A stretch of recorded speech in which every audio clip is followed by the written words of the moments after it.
નમસ્કાર મિત્રો, મનોજ ટ્યુશન ક્લાસીસની ચેનલમાં આપનું હાર્દિક સ્વાગત છે. ધોરણ 12 કોમર્સ ગાલા વર્ષ 2026ના નવા એસાઇનમેન્ટ આવી ગયા છે. જે વિદ્યાર્થીઓ આ વર્ષે બોર્ડની પરીક્ષા આપવાના છે તેમના માટે આપણે આજે પ્રથમ પેપર સેક્શન ઈ ભાગીદારી પ્રવેશના દાખલાનો અભ્યાસ કરવા જઈ રહ્યા છે. પ્રશ્નપત્ર 1 વિભાગી નીચેના પ્રશ્નોમાંથી કોઈ પણ 3 પ્રશ્નોના માગ્યા મુજબ જવાબ આપો. પ્રશ્ન નંબર 42 થી 46 પ્રત્યેકના 8 ગુણ, કુલ ગુણ 24. તો આપણને 5 પ્રશ્નો પૂછાશે, જેમાંથી આપણે 3 લખવાના છે અને એમાં 2 દાખલા પ્રવેશના પૂછાય છે, એટલે પ્રવેશના 8 દુ 16 ગુણ થાય. ચાલો, તો પ્રથમ આપણે દાખલા નંબર 42 ભણવા જઈ રહ્યા છીએ.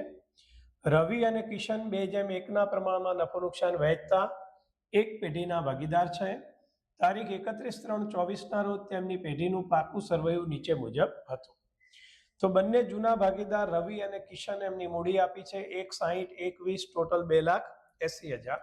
સામાન્ય અનામત આપ્યું છે 36,000, કારીગર અકસ્માત વળતર અનામત આપ્યું છે 9,000, રોકાણ અનામત છે 3,000, લેણદાર 56,000 અને દેવી હુંડી 24,000. આ બાજુ મિલકતોની વાત કરીએ તો પાઘડી, જમીન મકાન, યંત્ર, સ્ટોક, દેવાદાર, ગાલખાદ અનામતની જૂની જોગવાઈ પણ છે, રોકાણો, રોકડ બેંક અને જાહેરાત ઝુંબેશ ખર્ચ. આપણને નીચે જે વધારાની માહિતી આપી છે એ પણ આપણે જોઈ લઈએ. તેઓએ તારીખ 1/4/24થી સુશીલને નવા ભાગીદાર તરીકે નીચેની શરતોએ દાખલ કર્યો. નવા ભાગીદારનું નામ છે સુશીલ. સુશીલ 2 લાખ રૂપિયા મૂડી તરીકે, 48,000 રૂપિયા પાઘડી પેટે રોકડા લાવશે.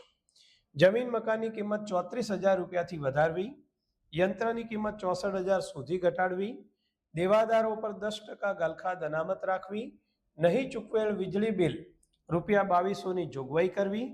ત્રણેય ભાગીદારનું નફા નુકસાનનું નવું પ્રમાણ આપેલું છે 2:1:2.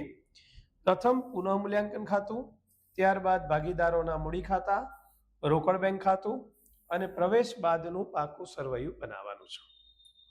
તો જે પણ આપણને હવાલા આપ્યા છે એમાં આપણે આ 4 ખાતા નેક્સ્ટ પેજ ઉપર એડવાન્સ આપણે બનાવી દીધેલા છે. મૂડી અને પાઘડીની આપણે ડાયરેક્ટ અસર આપીશું. જે પણ હવાલા છે જમીન મકાન, તો અહીંયા જમીન મકાન ઉપર આપણે ટીક કરી રાખીએ, બીજો હવાલો છે. યંત્ર, તો યંત્ર ઉપર આપણો ત્રીજો હવાલો છે. દેવાદાર ઉપર આપણો ચોથો હવાલો છે. નહીં ચૂકવેલ વીજળી બિલની આપણે ડાયરેક્ટ અસર આપીશું.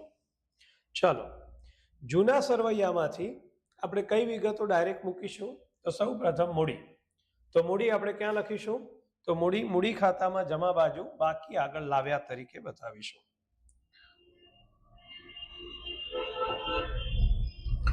તો મૂડી ખાતામાં જમા બાજુ બાકી આગળ લાવ્યા.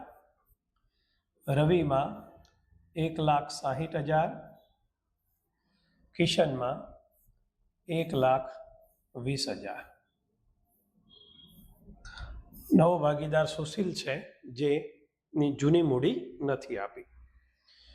ચલો, ત્યારબાદ જૂના સરવૈયામાંથી સામાન્ય અનામત. સામાન્ય અનામત આપણને 36,000 રૂપિયા આપ્યું છે. આ અનામત આપણે જૂના ભાગીદારો એટલે કે રવિ અને કિશન વચ્ચે 2:1માં વહેંચીશું. એ પણ આપણે મૂડી ખાતામાં જમા બાજુ.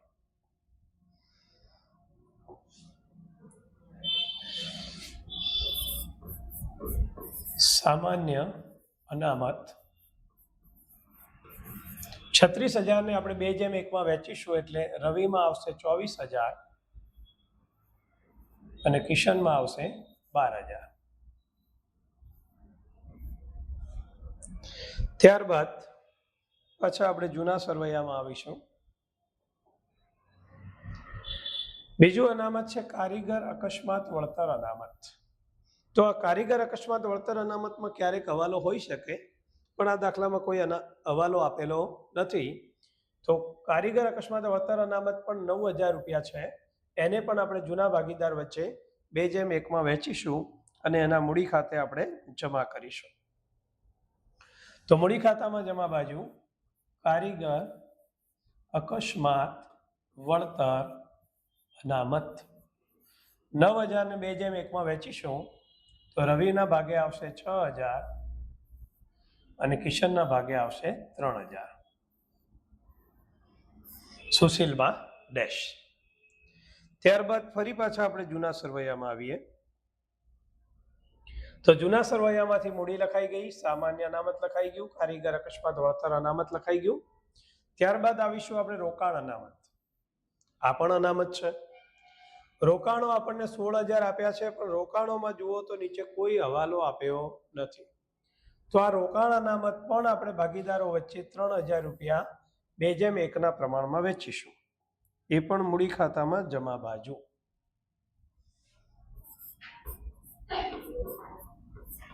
રોકાણ અનામત 3000 છે અને 2:1 વેચીશું એટલે પહેલા ભાગીદારને 2000, બીજા ભાગીદારને મળશે 1000, નવા ભાગીદારમાં ડેશ. ફરી જૂના સરવૈયામાં આવીશું એટલે કે રકમમાં ધ્યાન આપીશું. મિલકત લેણા બાજુ આપેલી છે પાઘડી. પાઘડી પણ આપણે જૂના ભાગીદારો વચ્ચે વેચીશું, પણ આ બધી જ એન્ટ્રી આપણે મૂડી ખાતામાં જમા બાજુ વેચી હતી. આ બાજુથી આપણે પાઘડી અને જાહેરાત ઝુંબેશ ખર્ચ જે અવાસ્તવિક મિલકત છે એને પણ આપણે મૂડી ખાતામાં વેચીશું. આ બંને રકમને આપણે મૂડી ખાતામાં ઉધાર બાજુ, તો આ 36000 છે અને આ 12000 છે. તો મૂડી ખાતામાં ઉધાર બાજુ સૌ પ્રથમ પાઘડી 36000 ને 2:1 વેચીએ તો રવિના ભાગે આવશે 24000, કિશનના ભાગે આવશે 12000. પાઘડી પછી આપણે પાછું જૂના સરવૈયામાં જોવાનું છે. જાહેરાત ઝુંબેશ ખર્ચ આપણને કેટલો આપ્યો છે? 12000. તો આ 12000 રૂપિયા પણ આપણે મૂડી ખાતામાં ઉધાર બાજુ વેચીશું. જાહેરાત ઝુંબેશ ખર્ચ 12000 ને 2:1 વેચીશું એટલે રવિમાં આવશે 8000 અને કિશનમાં આવશે 4000. તો આ રીતે જૂના સરવૈયામાંથી મૂડી અનામત, કારીગર અકસ્માત વળતર અનામત, રોકાણ અનામત આ બધું આપણે જમા બાજુ વેચ્યું જૂના નફા નુકસાનના પ્રમાણમાં. એ જ રીતે આ બાજુ પાઘડી અને જાહેરાત ઝુંબેશ ખર્ચ વેચ્યું એ પણ જૂના નફા નુકસાનના પ્રમાણમાં. હજુ આપણે પાછા જૂના સરવૈયામાં જઈશું. જૂના સરવૈયામાં મિલકત લેણા બાજુ જોઈશું તો રોકડ બેંક સિલક. રોકડ બેંક સિલક આપણને આપેલી છે 4000 રૂપિયા, જે આપણે રોકડ બેંક ખાતામાં ઉધાર બાજુ બાકી આગળ લાવ્યા તરીકે બતાવીશું. રોકડ બેંકમાં ઉધાર બાજુ બાકી આગળ લાવ્યા 4000. હવે આપણે શરૂઆત હવાલાથી કરીશું. તો આ જેટલી એન્ટ્રી જૂના સરવૈયાની લખાઈ ગઈ એમાં કોઈ હવાલો નથી. ચાલો, પ્રથમ હવાલો સુશીલ 2 લાખ રૂપિયા મૂડી તરીકે લાવે છે. નવો ભાગીદાર જ્યારે પણ મૂડી રોકડમાં લાવે છે તો રોકડ ધંધામાં આવે છે એટલે રોકડ બેંક ખાતામાં આપણે એને ઉધાર બાજુ લખીશું સુશીલના મૂડી ખાતે.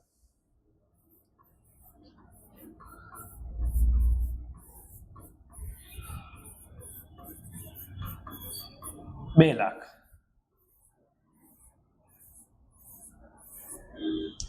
એની બીજી અસર આપણે આપીશું મૂડી ખાતામાં જમા બાજુ રોકડ કે બેંક ખાતે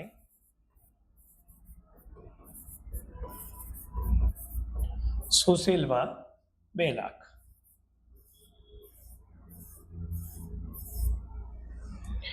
ફરી પાછા આપણે પ્રથમ હવાલામાં આવીશું.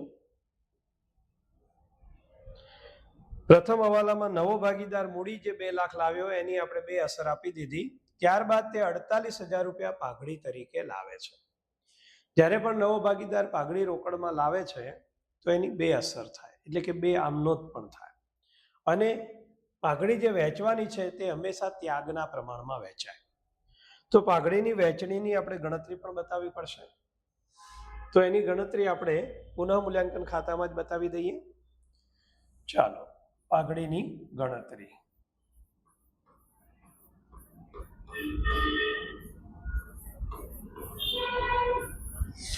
નફા નુકસાનનું જૂનું પ્રમાણ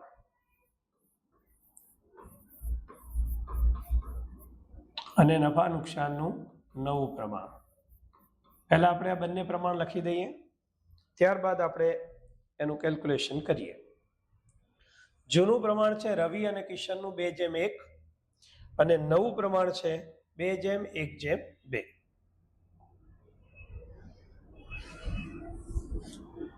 જૂનું પ્રમાણ 2:1, નવું પ્રમાણ 2:1:2. ચાલો, ત્યાગ શોધવો છે તો ત્યાગનું સૂત્ર છે ત્યાગ બરાબર જૂનો ભાગ માઇનસ નવો ભાગ. સૌ પ્રથમ ભાગીદાર રવિનો ત્યાગ. તો રવિનો જૂનો ભાગ 2:1 એટલે 2/3 અને 1/3. નવું પ્રમાણ 2:1:2, 2 + 1 + 2 એટલે ટોટલ 5 થાય, એટલે 2/5, 1/5 અને 2/5. ચાલો, તો જૂનો ભાગ રવિનો 2/3 માઇનસ નવો ભાગ 2/5. લસાવ કાઢવા માટે ચોકડી ગુણાકાર પણ કરી શકાય અને છેદમાં 5 અને 3 નો લસાવ 15 પણ લઈ શકાય. આપણે ચોકડી ગુણાકાર કરીએ તો 2 × 5 એટલે 10, વચ્ચે ચિહ્ન છે માઇનસ. 2 અને 3 નો ગુણાકાર 6, બાદબાકી 4/15. આ આવ્યો રવિનો ત્યાગ. રવિ પછી બીજો ભાગીદાર છે કિશન. કિશનનો ત્યાગ. કિશનનો જૂનો ભાગ છે 1/3, એનો નવો ભાગ છે 1/5, છેદ એનો જ રહેશે 15. ચોકડી ગુણાકાર 5 × 5 માઇનસ 3 × 3 બરાબર 2/15. તો અહીંયા ત્યાગ આવ્યો છે 4/15 જેમ 2/15. ત્યાગનું પ્રમાણ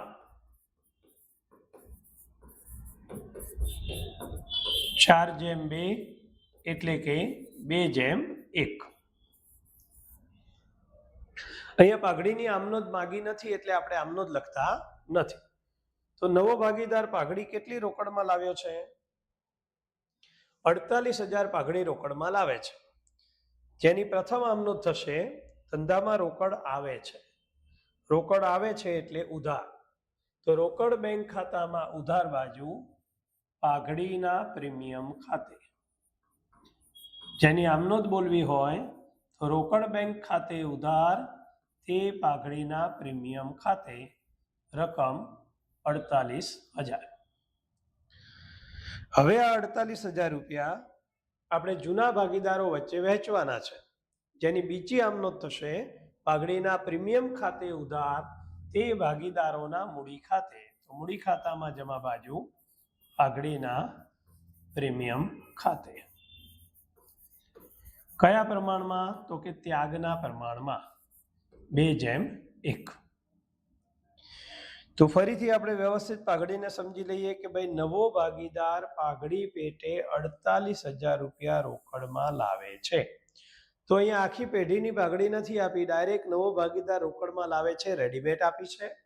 તો એની પ્રથમ અસર આપણે આપી રોકડ બેંક ખાતામાં ઉધાર બાજુ પાઘડીના પ્રીમિયમ ખાતે. જેની બીજી અસર આપણે આપી રહ્યા છીએ મૂડી ખાતામાં જમા બાજુ પાઘડીના પ્રીમિયમ ખાતે. હવે આ 48,000 પાઘડી કયા પ્રમાણમાં વેચાય? તો કે ત્યાગના પ્રમાણમાં વેચાશે. ત્યાગનું પ્રમાણ આપણે શોધ્યું છે 2:1. આ 48,000 ને 2:1 ના પ્રમાણમાં આપણે વેચી રહ્યા છીએ, ત્યારે 48,000 ને 3 વડે ભાગીએ તો 16 અને 16 દુ 32, એટલે પ્રથમ ભાગીદારના ભાગે આવશે 32,000, બીજા ભાગીદારના ભાગે આવશે 16,000, નવા ભાગીદારમાં ડેશ. ચાલો, પ્રથમ હવાલો અહીંયા આપણો પૂરો થાય છે. હવાલા નંબર 2, જમીન મકાનની કિંમત 34,000 થી વધારવી. જમીન મકાન જૂના સરવૈયામાં આપ્યું છે 1,44,000, 34,000 થી વધારવી મતલબ 34,000 નો વધારો કરવો. મિલકત વધે છે તો એની આમનોંધ થશે જમીન મકાન ખાતે ઉધાર તે પુનઃ મૂલ્યાંકન. તો પુનઃ મૂલ્યાંકન ખાતામાં પહેલા આપણે લખીશું જમા બાજુ જમીન મકાન ખાતે.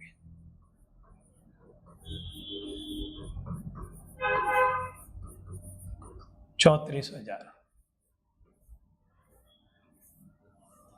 એની બીજી અસર તો પહેલા જૂના સરવૈયામાં જમીન મકાન કેટલું છે 144. તો નવા પાકા સરવૈયામાં પહેલા આપણે જમીન મકાન લખીશું 1,44,000. પછી એમાં આપણે વધારો કરીશું. તો નવા પાકા સરવૈયામાં આવી જઈએ મિલકત લેણા બાજુ. જમીન મકાન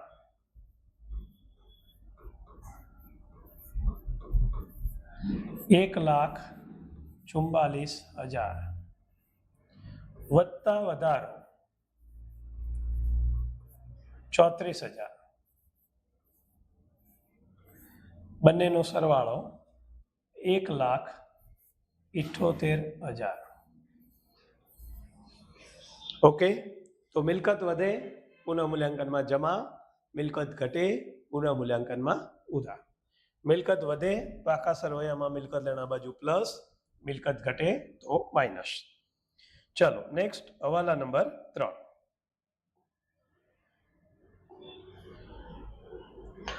ત્રીજો હવાલો શું છે? યંત્રોની કિંમત 64,000 સુધી ઘટાડવી. તો અહીંયા યંત્ર આપણને આપેલા છે 80,000. 64,000 થી ઘટાડવી નથી કીધું, 64,000 સુધી, એટલે કે જે ડિફરન્ટની રકમ છે તે ઘટાડવી. અને નવા સરવૈયામાં 64,000 રહેવી જોઈએ. તો યંત્ર 80 છે, એમાંથી 64 બાદ કરીએ તો 16,000 નો શું થયો? ઘટાડો. તો જ્યારે આપણી મિલકત વધી તો આપણે પુનઃ મૂલ્યાંકનમાં જમા કર્યા હતા, મિલકત ઘટે છે તો પુનઃ મૂલ્યાંકનમાં ઉધાર બાજુ યંત્ર ખાતે ઘટાડો છે 16,000. જેની બીજી અસર આપણે આપીશું પાકા સરવૈયામાં મિલકત લેણા બાજુ.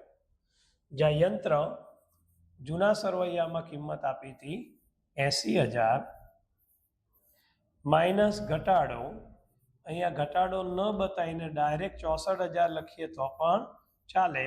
80 માઇનસ ઘટાડો 16 તો 12 આવશે 64,000. તો આ થયો આપણો નેક્સ્ટ હવાલો. ચાલો એના પછીના હવાલામાં આવીશું આપણે. હવાલા નંબર 4. દેવાદાર પર 10% ગાલખાદ અનામત રાખવી. દેવાદાર આપણને આપેલા છે 48,000, જેના 10% પ્રમાણે ગાલખાદ અનામત થશે 4800 રૂપિયા. ગાલખાદ અનામત આપણને આપેલી છે 4,000, એની જગ્યાએ નવી ગાલખાદ અનામત થઈ 4800, તો 800 રૂપિયા ગાલખાદ અનામતમાં વધારો થયો. ગાલખાદ અનામત એટલે મિલકત સામેની જોગવાઈ, મતલબ દેવું કહેવાય. અને દેવું વધે તો પુનઃ મૂલ્યાંકન ખાતામાં ઉધાર બાજુ ગાલખાદ અનામત.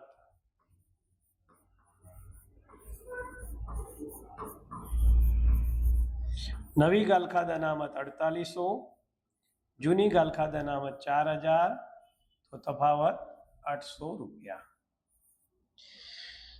જેની બીજી અસર આપણે આપવાની રહેશે પાકા સરવૈયામાં. પાકા સરવૈયામાં દેવાદાર પહેલા પૂરેપૂરા 48,000 લખાશે, માઇનસ ગાલખાદ અનામત 10% લેખે 4800 બાદ થશે. તો આવી જઈએ પાકા સરવૈયામાં મિલકત લેણા બાજુ.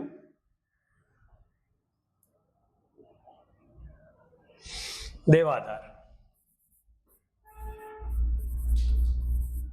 48,000 માઇનસ 10% ગાલખાદ અનામત 4800. 48,000 માંથી 4800 બાદ કરીએ, બાદબાકી આવશે 43,200. ચાલો ત્યારબાદ નેક્સ્ટ હવાલો. દરેકની પાસે રકમ હોવી જોઈએ, રકમમાં બિલકુલ ધ્યાન આપવાનું રહેશે. હવાલા નંબર 5. નહીં ચૂકવેલ વીજળી બિલ ₹2200 ની જોગવાઈ કરવી. નહીં ચૂકવેલ વીજળી બિલ એટલે કે ચૂકવવાનું બાકી. અહીંયા જૂના સરવૈયામાં કોઈ ચૂકવવાનું બાકી બિલ આપ્યું નથી, તો આપણે આની ડાયરેક્ટ બે અસર આપીશું. ચૂકવવાનું બાકી બિલ એટલે દેવું કહેવાય, અને દેવું વધ્યું કહેવાય. અને દેવું વધે છે તો પુનઃ મૂલ્યાંકનમાં ઉધાર બાજુ ચૂકવવાનું બાકી વીજળી બિલ. ચાલો ફરી રકમમાં જોઈ લો, કેટલા રૂપિયા હતું ચૂકવવાનું બાકી વીજળી બિલ? 2200 રૂપિયા. તો પુનઃ મૂલ્યાંકનમાં ઉધાર બાજુ ચૂકવવાનું બાકી વીજળી બિલ 2200. જેની બીજી અસર આપણે આપીશું પાકા સરવૈયામાં દેવું છે એટલે મૂડી દેવા બાજુ મૂડી દેવા બાજુ મૂડીની જગ્યા છોડી અને લખવાનું રહેશે ચૂકવવાનું બાકી વીજળી બિલ 2200 રૂપિયા. ચલો ફરી આવી જઈએ નેક્સ્ટ હવાલામાં. હવે જે આપણને નેક્સ્ટ હવાલો આપ્યો છે જેનો ઉપયોગ આપણે પાઘડી ગણતી વખતે કર્યો. શું કર્યો? તો કે ત્રણેય ભાગીદારનું નફા નુકસાનનું નવું પ્રમાણ આપ્યું છે. તો આ નવા પ્રમાણ ઉપરથી આપણે દાખલામાં ત્યાગ શોધ્યો, ત્યાગનું પ્રમાણ શોધ્યું અને એ પ્રમાણમાં પાઘડી વહેંચી. હવે નવું નફા નુકસાનના પ્રમાણનો દાખલામાં બીજી કોઈ જગ્યાએ આપણે ઉપયોગ કરવાનો નથી. એટલે અહીંયા આપણા બધા જ હવાલા શું થઈ ગયા? પૂરા. હવે જૂના સરવૈયામાં જેટલી એન્ટ્રી આપણી લખાઈ ગઈ છે તે આપણે રાઈટ કરી દીધી છે. જે પણ હવાલા હતા જે હવાલા આપણે ટીક કરી દીધા છે. હવે જે એન્ટ્રી બાકી રહી એ આપણે નવા પાકા સરવૈયામાં લખવાની. તો કઈ એન્ટ્રી બાકી રહી? એક લેણદાર, બીજું દેવી હુંડી, આ બાજુ ત્રીજું બાકી રહ્યો સ્ટોક અને આ બાજુ ચોથું બાકી રહ્યું રોકાણો. તો આ 4 એન્ટ્રી આપણે નવા પાકા સરવૈયામાં આની આજ લખવાની રહેશે. તો લેણદાર 56,000 અને દેવી હુંડી 24,000.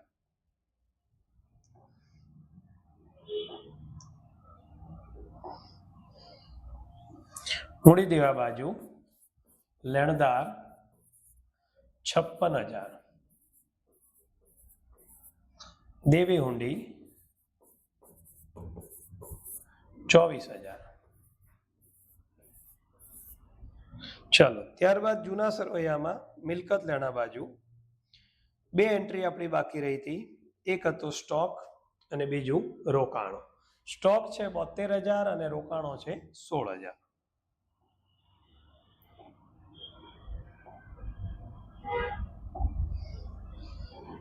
મિલકત લેણા બાજુ સ્ટોક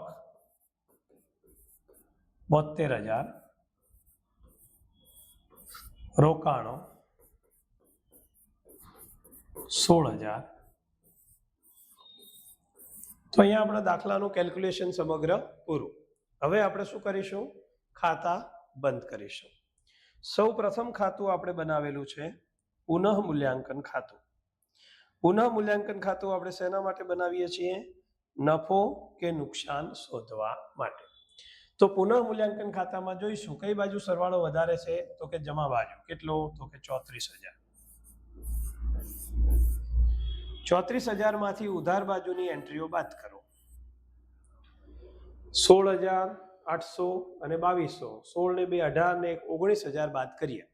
34 માંથી 19,000 બાદ કરતા તફાવત આવશે 15,000 રૂપિયા, જેને આપણે કહીશું નફો. નફો ક્યાં લઈ જઈશું? આપણે ભાગીદારોના મૂડી ખાતે. કયા ભાગીદારોના? તો કે જૂના ભાગીદારોના. જૂના ભાગીદારના નામ છે રવિ, કિશન. કયા પ્રમાણમાં વેચીશું? જૂના પ્રમાણમાં. જૂનું પ્રમાણ શું છે? 2:1. 2 + 1 3. તો 15,000 ને 3 વડે ભાગો એટલે 5,000. 2 વડે ગુણો એટલે રવિના ભાગે નફો આવશે 10,000. કિશનને 1 વડે ગુણીશું તો 5,000 ગુણ્યા 1 એટલે 5,000. બંનેનો સરવાળો 15,000 થઈ ગયો. કયા પ્રમાણમાં વેચ્યા? 2:1. આની પણ આમનોંધ કરીએ તો શું આમનોંધ થાય? પુનઃ મૂલ્યાંકન ખાતે ઉધાર તે ભાગીદારોના મૂડી ખાતે. તો આની બીજી અસર આપણે આપીશું મૂડી ખાતામાં જમા બાજુ. પુનઃ મૂલ્યાંકન ખાતે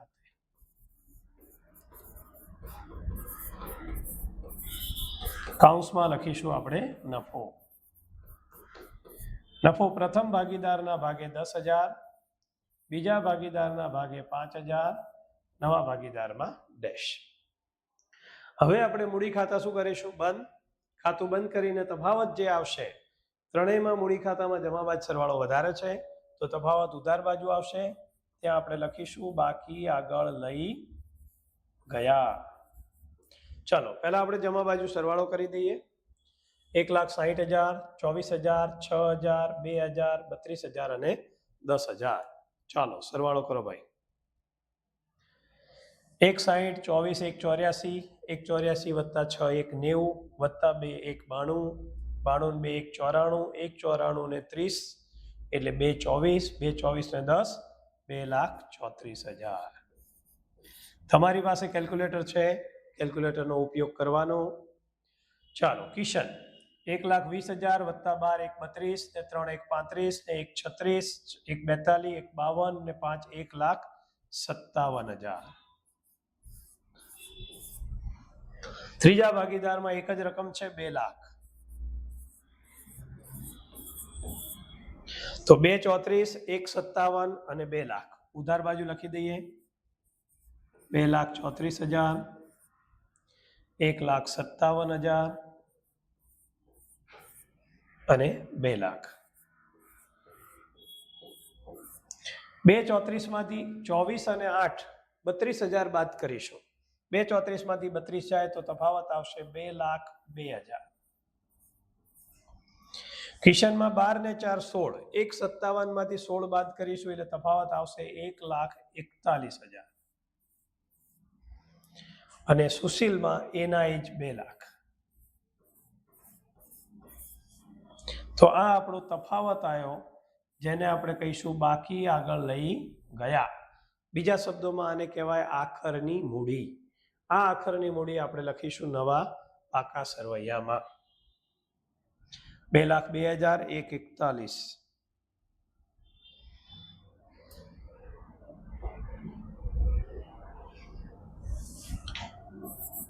2,02,000 1,41,000 અને 2 લાખ. ત્રણેય ભાગીદારોના નામ છે રવિ, કિશન, સુશીલ. ઉપર હેડિંગ મારી દેવાનું મૂડી ખાતા. ચાલો ત્રણેયની મૂડીનો આપણે કરીશું સરવાળો. 2,02,000 1,41 ને 2 લાખ ટોટલ 5,41,000 ને 2 43 એટલે 5,43,000. તો અહીંયા આપણું કયું ખાતું બંધ થયું? મૂડી ખાતા. ચાલો ત્યારબાદ આપણે ત્રીજું કયું બનાવ્યું હતું? રોકડ અને બેંક ખાતું, જેનો સરવાળો 4 2,48,48 4 52 એટલે કે 2,52,000. જમા બાજુ પણ લખીશું 2,52,000. તફાવત પણ આવશે એનો જ 2,52,000. આને કહેવાશે આખરની રોકડ શિલક. શરૂઆતમાં બાકી આગળ લાવ્યા તો આખરમાં લખાય બાકી આગળ લઈ ગયા. તો આખરની રોકડ બેંક શિલકની બીજી અસર આપણે આપીશું પાકા સરવૈયામાં મિલકત લેણા બાજુ. રોકડ બેંક શિલક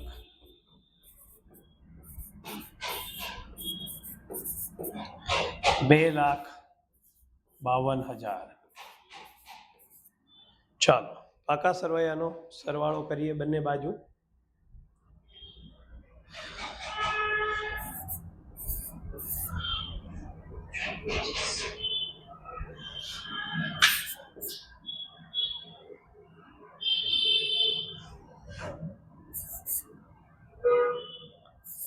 $6,25,200 ઉડી દેવા બાજુ.